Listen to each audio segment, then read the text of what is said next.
দোলনায় শুইয়ে দিয়ে আম্মাজান ফাতেমার পায়ের আঙুলে দড়ি বাঁধালেন।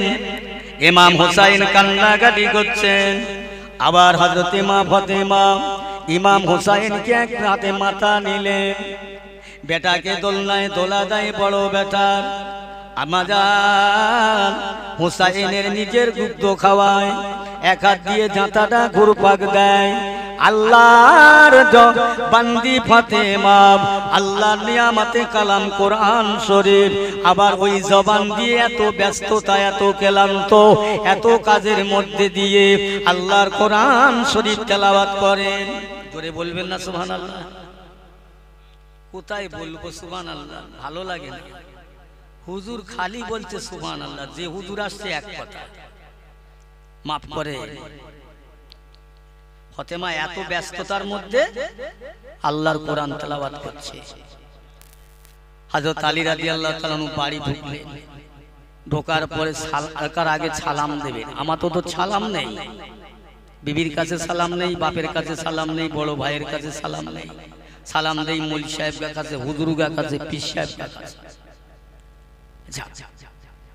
আল্লাহ রাসূলের জামাতা হযরত আলী রাদিয়াল্লাহু তাআলা আনহু সালাম দেবেন, দেখতে শুনতে পান ঘরের মধ্যে থেকে আস্তে আস্তে মৃদু মৃদু মৃদু মৃদু আল্লাহর পাক কালাম, নেয়ামতে কালাম, উজমা কালাম, শরীফ কালাম, আল্লাহর কালামুল্লাহ শরীফের আওয়াজ আসছে। হযরত আলী রাদিয়াল্লাহু তাআলা আনহু সালামটা আর দিলেন না, দাঁড়িয়ে অপেক্ষা করেন। দেরি করছে, কোরআন শরীফের আওয়াজ আসছে। দেখতে পাওয়া যায় আম্মাজান ফাতেমা রাদিয়াল্লাহু তাআলা আনহা জাঁতাটা তুলে ফেললেন। ইমাম হাসাইন ঘুমিয়ে পড়লেন, ইমাম হুসাইন ঘুমিয়ে পড়লেন। দুই বেটাকে শুইয়ে দিয়ে জাঁতাটা তুললেন, আটাটা গোছালেন।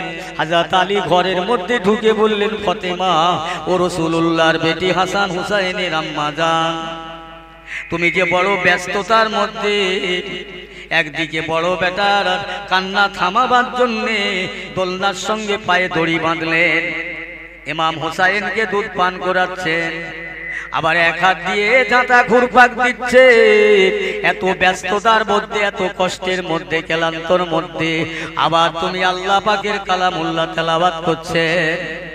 ফাতেমা ওই সময় বলেছিলেন, হুজুর ও আমার প্রাণের স্বামী গো, আপনি জেনে নেন, আমার আব্বাজান বলে দিয়েছে তুমি ফাতেমা বলে, রাসূলুল্লাহর বেটি বলে, হাসান হুসাইনের আম্মাজান বলে, আলীর বিবি বলে, জান্নাতের রানী বলে রেহাই পাবে না মা। আমল করে কবরে যাবে, আমল যার থাকবে আল্লাহর জমিনের কবর তার সঙ্গে ভালো ব্যবহার করবে। হুজুর এই জন্যে আমি ফাতেমা আল্লাহর কোরআন তেলাওয়াত করতে লাগলাম। এই না দুনিয়ার কাজ করলাম, কাল ময়দানে মহাশরে যদি আমার আল্লাহ জিজ্ঞাসা করে, ও আমার বান্দি ফাতেমা, আমি দুনিয়ার বুকে তোমাকে মেয়ে ছেলে বানিয়েছিলাম, মা করে বানিয়েছিলাম, তোমার অন্তরে মায়া দয়া দিয়েছিলাম, তুমি তোমার বেটার দোলনায় দিয়ে বেটাকে থামাবার জন্য ক্যাপাসিটি করে দোলনায় দড়ি বেঁধে পায়ের সঙ্গে দোলনা দাও, ছোট বেটাকে দুধ পান করাই যাও, আবার তোমার স্বামীর জন্য রুটি বানাচ্ছিলেন। ও ফাতেমা বলো দেখি একবার, আমি আল্লাহ যে তোমাকে এত সুন্দর করে বানালাম, আমি আল্লাহর কি তুমি কতটা ভালোবেসেছো? হুজুর এই প্রশ্নটা কাল ময়দানে যদি আমার আল্লাহ করে, আমি ফাতেমা জবাব দিতে পারবো না। এই জন্য এত ব্যস্ততার মধ্যে আমি আল্লাহকে ভুলে যাইনি। জোরে বলুন সুবহানাল্লাহ। আমি আল্লাহকে ভুলে যাইনি, আল্লাহকে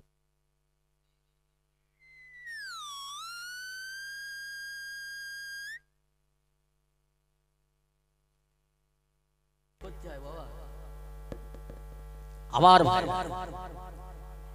আল্লাহর রাস্তা বলছি, আল্লাহর উদ্দেশ্য করে কাজ করে, মরে যেতে হবে। কি বলছি? ফাতেমা জান্নাতের রানী, যার উপরে আল্লাহর হুকুম হলো, আল্লাহ রাসূল হুকুম করলে মা আমল ছাড়া কোনো পথ নেই, কোনো নাজাত নেই। হসব নসব দেখালে চলবে না, বুঝলে? কোন হজব নাছ, কোন নেতা এমএলএ মাস্টার মুফতি হাজি গাজী পীর সাহেব মৌলভী সাহেব কাউকে ছাড়বে না। সেই ফতেমার জিন্দেগিতে আমলের কথা। 1 তারিখে আল্লাহ রসুল হেঁটে হেঁটে রাস্তা দিয়ে যাচ্ছেন। হযরত আবু জার গিফারি রাদিয়াল্লাহু তাআলা আনহু উনিও যাচ্ছেন, বলছেন ইয়া রাসূলুল্লাহ হাবিবাল্লাহ, আপনাকে দেখে মনে হচ্ছে আপনি বড় চঞ্চলতাওয়ান্মনা, আপনি এত জোরে কোথায় যাচ্ছেন বলো? ওগো আবু জার গিফারি, আমি আমার বেটি ফতেমার ঘরে যাচ্ছি। আমি রাসূলুল্লাহ যখন আমার অন্তরে কষ্ট লাগে, ব্যথা লাগে, ব্যথা পাই, আমি আমার বেটি ফতেমাকে দেখলে আমার অন্তরে শান্তি পাই। জোরে বলুন সুবহানাল্লাহ। আমি আমার বেটিকে দেখলে আমার অন্তরে শান্তি পাই। আল্লাহ রসুলের বেটি ফতেমা বলেন, আমি ফতেমার অন্তরে যখন দুঃখ লাগে, ব্যথা লাগে, আমি রাসূলুল্লাহ আমার আব্বা জানকে দেখলে আমার অন্তরে সব দুঃখ ব্যথা আমি ভুলে যাই। আর একবার জোরে বলুন সুবহানাল্লাহ। আম্মা জান ফতেমা রাদিয়াল্লাহু তাআলা আনহা বাড়িতে আনবার জন্য আবু জার গিফারি আমি নবীর কষ্ট হচ্ছে, অনেক দূরের পথ।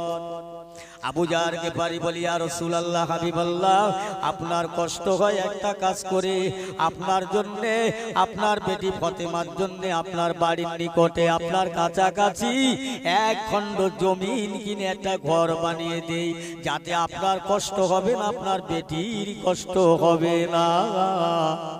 হযরত আবু জার গিফারি তাই করলেন। 1 খণ্ড জমিন কিনে, জায়গা কিনে আল্লাহ নবীর বেটি ফতেমার জন্য আমার রাসূলুল্লাহর ঘরের পাশে একটা ঘর বানালেন। তার ইবাদত, তার আমল, তার জীবনের তেলাওয়াতের কথা শুনলে অবাক হয়ে যাবে। আমাদের কি আছে? ফতেমা যখন আল্লাহ রসুলের ঘরে যায়, বেটি তার বাপের ঘরে যায়, আমার রাসূলুল্লাহ যে জায়গাটা বসে থাকেন ওই জায়গা থেকে উঠে ফতেমার হাতটা ধরে নিজের জায়গা বসিয়ে দিয়ে কুশল বিনিময় করে, ভালো মন্দ খবর নেয়। সাহাবাইগণেরা গুঞ্জন শুরু করতে লাগলেন, হায় হায় হায় হায়, বাপের সামনে দাঁড়াবে তার বেটা, পীরের সামনে দাঁড়ানো তার মুরিদ, আর ওস্তাদের সামনে দাঁড়াবে তার ছাত্র, এটাই তো নিয়ম। কিন্তু আজ আল্লাহর নবী তার বেটি ফতেমাকে ধরে তার নিজের জায়গায় বসিয়ে দেয়। আল্লাহ রসুল বললেন, আমার সাহাবীরা, তোমরা গুঞ্জন যা বলছো এটাই গুঞ্জন তোমরা করো না, তোমরা জানো না, জানো না আমি রাসূলুল্লাহ আমার ফতেমাকে সম্মান করি না, খাতির করি না। আল্লাহ তাআলা আমার ফতেমাকে ভালোবেসে মহব্বত করে পছন্দ করে আল্লাহ জান্নাতের রানী করে, আল্লাহ জান্নাতে মহিলাদের সরদারিনী করেছে। এই জন্য আমি রাসূলুল্লাহ আমার ফতেমাকে আমি জান্নাতের রানীকে সম্মান করি। জোরে বলুন সুবহানাল্লাহ। আমি জান্নাতের রানীকে সম্মান করি। সেই ফতেমা, তার ইবাদতের কথা, তার তেলাওয়াতের কথা অবাক হয়ে যাবেন। আহা, ফতেমার নীতি, ফতেমার চরিত্র, ফতেমার সংসারিক জীবন একটা একটা করে আলোচনা করলে অবাক হয়ে যাবে। কি অভাব ছিলেন, কত কষ্ট ছিল। ও মুসলমান ইমানদার, আল্লাহওয়ালা গণের, আরে ফতেমা দুনিয়া থেকে বিদায় হয়ে যাবে, চলে যাবে। হযরত আলীকে ডেকে বলে, হুজুর শুনুন শুনুন, আপনার কাছে আমার অনুরোধ, নিজের বেটাকে ডাকলে, বাবা হাসান হুসাইন শিগগিরই আমার গোসলের পানিটা প্রস্তুত করো, রেডি করো। দুনিয়া থেকে চলে যাবার সকল সম্ভাবনা আমার উজ্জ্বল হয়ে উঠেছে। আমি ফাতেমা আমার নিজের গোসল, বিদায় গোসল, জীবনের শেষ গোসল করে নেব। আমার গোসল দাতার প্রয়োজন হবে না, দরকার হবে না। আমাকে দুনিয়ার কোনো গোসল দাতাকে ডাকতে হবে না। ও আমার প্রাণ প্রিয় স্বামী, তাড়াতাড়ি আমার কাপনের কাপড়টা রেডি করুন, প্রস্তুত করুন। আমি ফাতেমা আমার বিদায় কাপন করাবার জন্য কোনো মানুষকে ডাকতে লাগবে না। আমার নিজের বিদায় কাপনটা আমি পরে নেব। হুজুর আর একটা কথা, আমি ফাতেমা চলে যাওয়ার পরে দিনের ভাগে আমার লাশটা দাপন করবে না, বেশি লোকজনকে খবর দেবেন না। ও আমার প্রাণপ্রিয় স্বামী, একদিকে আমার হাসান হুসাইন ধরবেন এই খাটিয়ার, একদিকে তুমি, আর আমার আব্বা জান আল্লাহ নবীর অতি ঘনিষ্ঠ সাহাবী বুড়ো প্রবীণ আবু জার গেফারি, এই চারজনে খাটিটা ধরে নিয়ে কবর পর্যন্ত পৌঁছে যাবে। হুজুর আর একটা কথা, আমার কবরটা যেন লম্বা চওড়া উঁচু নিচু না হয়। কেন হুজুর? আমার কবরটা যদি উঁচু নিচু হয়ে যায়, লম্বা হয়ে যায়, জগতের মানুষ আমি ফাতেমাকে নিয়ে চর্চা করবে না। না না, আমি চাই না দুনিয়ার মানুষ আমাকে চর্চা করো। হায় জগতের ফাতেমা সুন্দর করে সেজে, মাথায় চুল আলগা করে, পিঠ আলগা করে, এখন যুগের ফাতেমারা রাস্তায় রাস্তায় ফেরি করে বেড়াচ্ছে। দেখো আমার সুন্দর রূপ, যৌবন, চেহারা, মাল দামাদামি করছে, বাজারে বিক্রি হচ্ছে। এই একদল পাঁঠা আর একদল বকরির সঙ্গে জগতে বিয়ে হচ্ছে। পাঁঠা বিক্রি হচ্ছে, বকরিও বিক্রি হচ্ছে। কষ্ট নেবেন না। আল্লাহ রসুলের বেটি ফাতেমার ইমানের কথা, আমলের কথা আমি ভালো বলতে পারবো না। সেই ফাতেমার জীবনের মতন দুনিয়ার বুক থেকে চলে গেলেন। ইন্না লিল্লাহি ওয়া ইন্না ইলাইহি রাজিউন। ফাতেমা নিজের কাপড় নিজে পরে নিলেন, নিজের গোসল নিজে দিয়ে দিলেন। ফাতেমার লাশ মোবারক খাটিয়া করে নিয়ে জান্নাতুল বাকিয়ার মধ্যে ধীরে ধীরে ধীরে ধীরে যাচ্ছে। কবরের ধারে গিয়ে আবু জার গেফারি বলছে, ওরে কবর রে কবর, তোর ভিতরে কাকে রাখা হবে তুমি জানো কি খবর? ওরে কবর শোনো, আল্লাহর নবীর বেটি, রাহমাতাল লিল আলামিনের বেটি, জান্নাতের রানী আহলিল জান্নাত হযরত মা ফাতেমাকে, হাসান হুসাইনের মা কে, আলীর বিবিকে তোমার ভিতরে রাখা হবে কবর। আবেগে বলছে, ইশকে বলছে।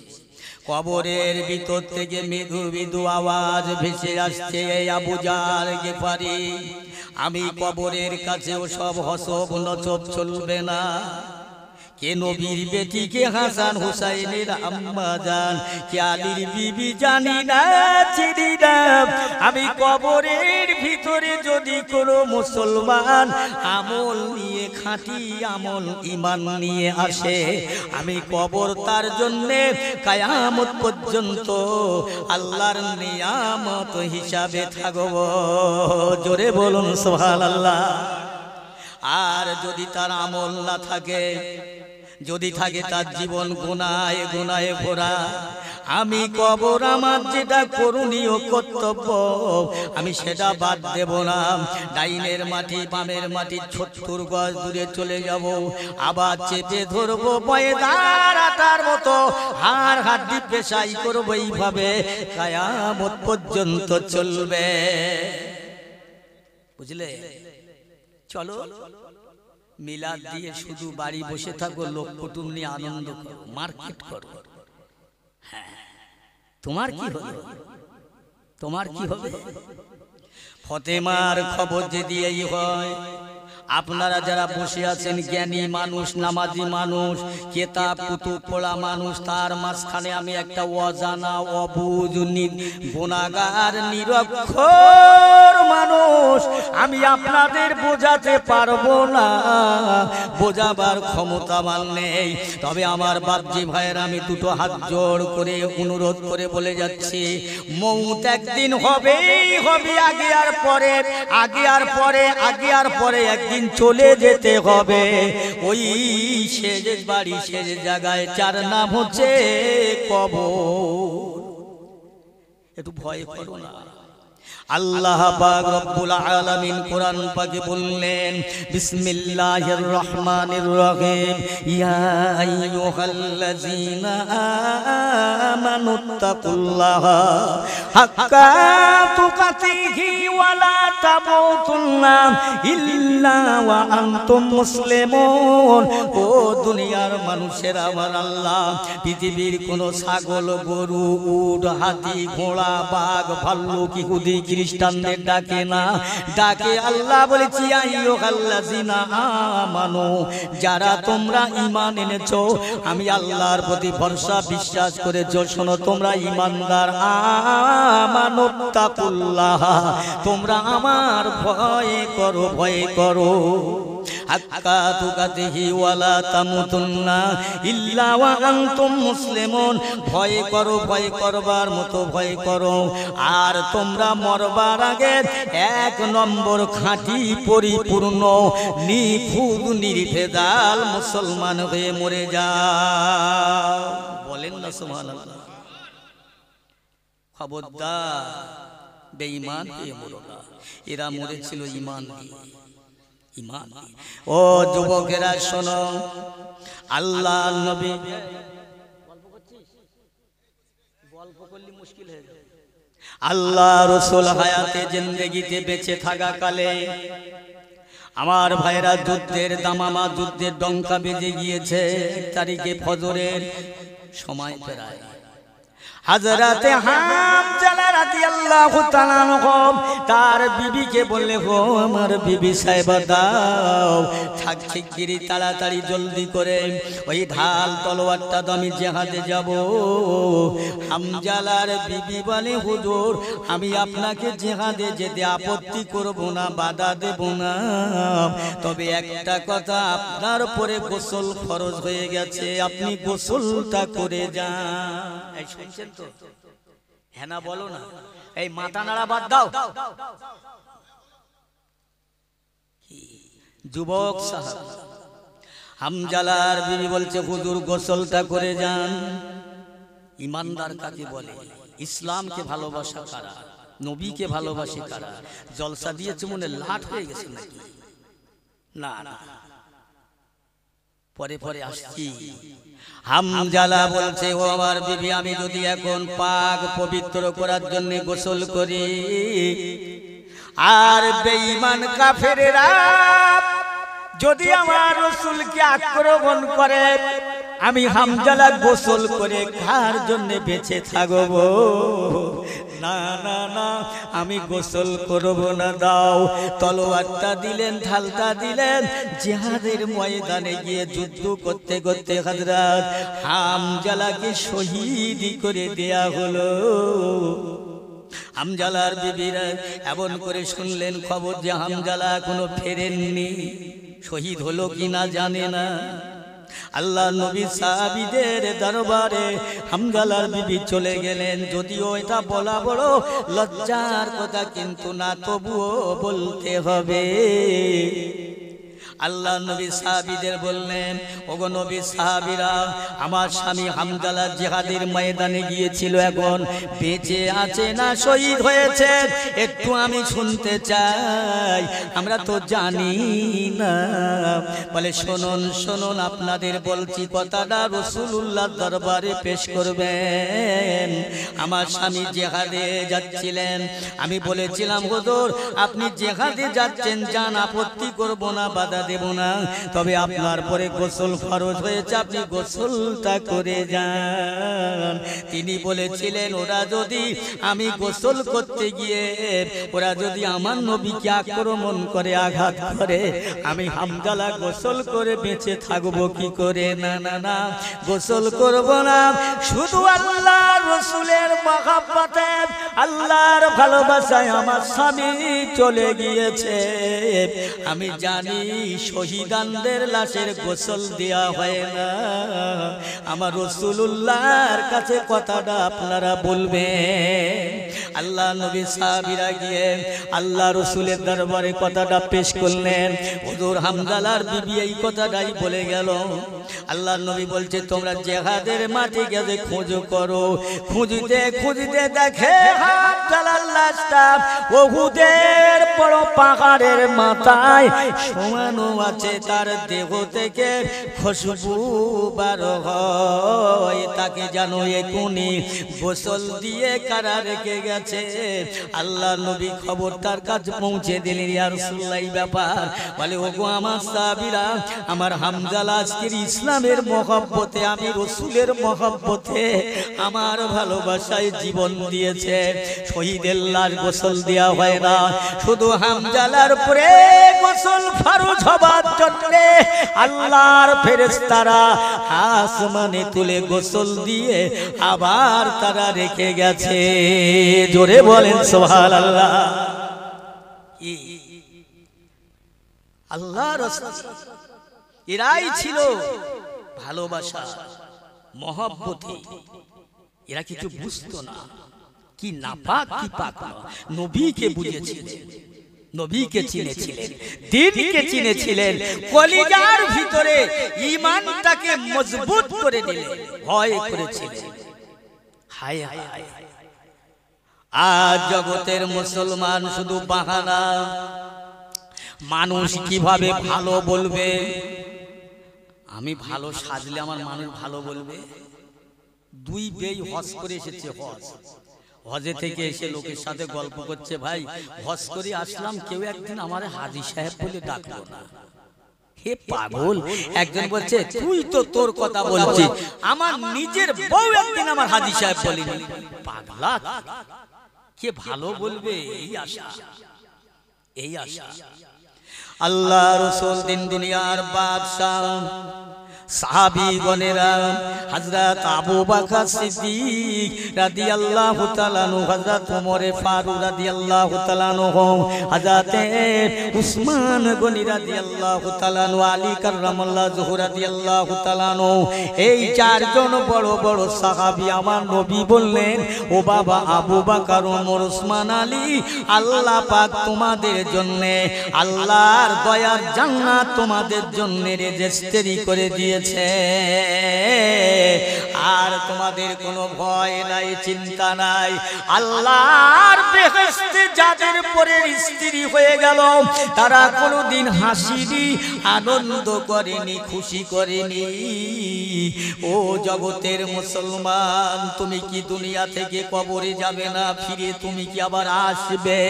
তোমার কি মনে পড়ে না? তোমার কি মনে আসে না? আমার বাপের বুকে মাটি দিয়েছি, মিনহা খালাকলাকুম ওয়া ফিহা নুঈদুকুম ওয়া মিনহা নুখরিজুকুম তারাতান উখরা। আমার বাপের বুকে দিয়েছি, আমার মার বুকে মাটি দিয়েছি, আমার গ্রামের মোড়ল মাতব্বর এদের বুকে মাটি দিয়েছি, আমার বুকে একদিন দেবে, সেদিন আমার কি হবে? বান্দা একটু ভাবলে না। আল্লাহ রাসূল বলে, দুনিয়ার কোন গুনাহগার মানুষ যখন মারা যাবে, মরণের পরে তার লাশটা মসজিদের কিনারায় রেখে ইমাম সাহেব ভাষণ দেবে, বাবারা বাবারা বাবারা, এই মানুষটা আমাদের মতো মানুষ ছিল, সমাজ সামাজিকতা করেছে, খাওয়া দাওয়া করেছে, ব্যবসা বাণিজ্য চাষবাস করেছে, দেনা লেনা করেছে, কারো সাথে করো যদি কোনো গন্ডগোল করে থাকে আল্লাহর হস্তে মাফ করে দেবেন, কারো কাছে ঋণ থাকলে মাফ করবেন, নইলে উপযুক্ত সন্তানের আছে তাদের বলবেন দিয়ে দেবেন, দিয়ে দিয়ে এরকম বলে, মাফ করে দেন না তো দিয়ে দেবেন, দাবি করবেন। এটাই বলা হলো। জানাজা সমাধা করা হলো, লাশটাকে নিয়ে কবর শরীফে নিয়ে যাওয়া হচ্ছে। পিছনে মানুষ গল্প করছে, কখন দাফন হবে, কখন মাটি হবে, কখন দোয়া হবে, বাজারে যাব, এটা করব, ওটা করব। লাশের পিছনে গল্প করলে 70 বছরের ইবাদত ধ্বংস হয়ে যাবে। মসজিদের ভিতরে গিয়ে দুনিয়ার গল্প করবে, 40 বছরের ইবাদত নষ্ট হয়ে যাবে। আগুন যেমন কাঠকে খেয়ে ছাই করে দেয়, দুনিয়ার গল্প মসজিদে বললে তোমার জীবনের ইবাদত বিনষ্ট হবে। ওই লাশটাকে বুকে এক মুঠো মাটি দেওয়া, এক কেরাত পরিমাণ সওয়াবের অধিকারী হলেন। এক কেরাত সওয়াব মানে ওহদ পাহাড় পরিমাণ। জোরে জোরে বলুন সুবহানাল্লাহ। কিন্তু দিই না, একদম ব্যস্ত, মাটি দেওয়ার সময় নেই। বাজারে যাব, এখান যাব, ওখান যাব, ওর জীবন শেষ। একটু মনে করতে হবে, হয় হয় ওই মানুষটা আজকের মোরা মানুষ লাশ হয়ে মানুষের কাঁধে উঠে কবরে যাচ্ছে। আমার জীবন একদিন এইরকম হবে, আমার স্বর্ণ খাঁচা পড়ে থাকবে, আমার সম্মুখে আমার বেটা বেটি আছাড় খাবে, নাতি পোতা কাঁদবে, গ্রামের মানুষ হায় আফসোস করবে। আমার তো জীবন একদিন হবে, একটু ভাবা গেল না, সময় হয়েও হলো না, এত ব্যস্ত।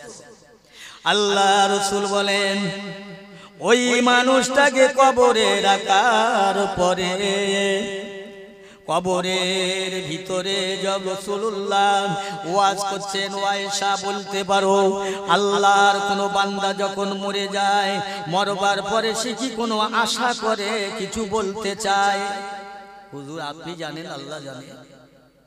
আয়েশা, যে মানুষটা মারা যায়, দুনিয়া থেকে বিদায় হয়ে যায়, মালাকুল মউত জানটা নিয়ে যায়, ওই মানুষটা নিথর নিস্তব্ধ হয়ে যায়। ওকে যখন গোসল দেওয়ার জন্য গরম পানি নিয়ে যাওয়া হয়, ও বুঝতে পারে ওর আশেপাশে ছেলেরা মেয়েরা কাঁদবে, আর ও শুধু বলবে কেঁদো না, কেঁদো না, মায়া মিছে কান্না, কেঁদো না, তোমরা এ ধাম করো না, অভিনয় করো না, তোমরা কেঁদো না, কেঁদো না, আমাকে তো কিছুক্ষণ পরে আর রাখবে না, বেকার তোমরা কেঁদে আমার আর কষ্ট দিও না। ও আয়েশা এই কথা বলে শুধু বন্ধ করে না, ওই মানুষটাকে যখন গোসল দেওয়ার জন্য তার নিজের সমস্ত দেহের কাপড়গুলো খুলে নেয়, কোমরের ঘুনসি পর্যন্ত খুলে নেয়, বলতে থাকে বাবারা আমাকে যারা গোসল দেবে খবরদার আমার গায়ে আমার দেহয় বেশি গরম পানি বেশি ঠান্ডা পানি দিও না, এখনই আমার কাছ থেকে মালাকুল মউত আজরাইল আমার জানটা নিয়ে গেছে, আমার হাড় হাড্ডি সব যেন কেমন উদল পাজল হয়ে গেছে, তোমরা আমার বেশি যেন চাপ দিও না। আয়েশা মনে করি মানুষ মনে করো কিছু বোঝে না, সব বোঝে, সব জানে। গোসল দেয়া হলো, একটু দরুদ শরীফ আল্লাহুম্মা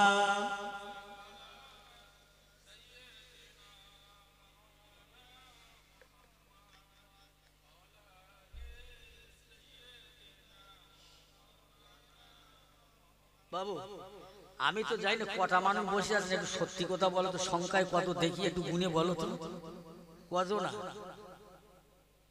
একটু গুনো গুনো কজন দেখি, পুরোপুরি গুলো না। তো এরম ভাবে বসে থাকলে হয়, 15-20 জন একটু গায়ে গায়ে বসে একটু মহব্বতকে দরুদ শরীফ ভালো লাগে বাবা, একটু মহব্বতে বলেন আল্লাহুম্মা সাইয়্যিদিনা মাওলানা মুহাম্মদ ওয়া আলা আলি সালামেরি গজরা দরুদেরি হার, সালামেরি গজরা দরুদেরি হার, ভালোবেসে খোদা যাকে দিলেন উপহার, সে যে মোর নূর নবী কামলিওয়ালা তাহার শানে পড়ি সবাই সাল্লে আলা আল্লাহুম্মা সাল্লি আলা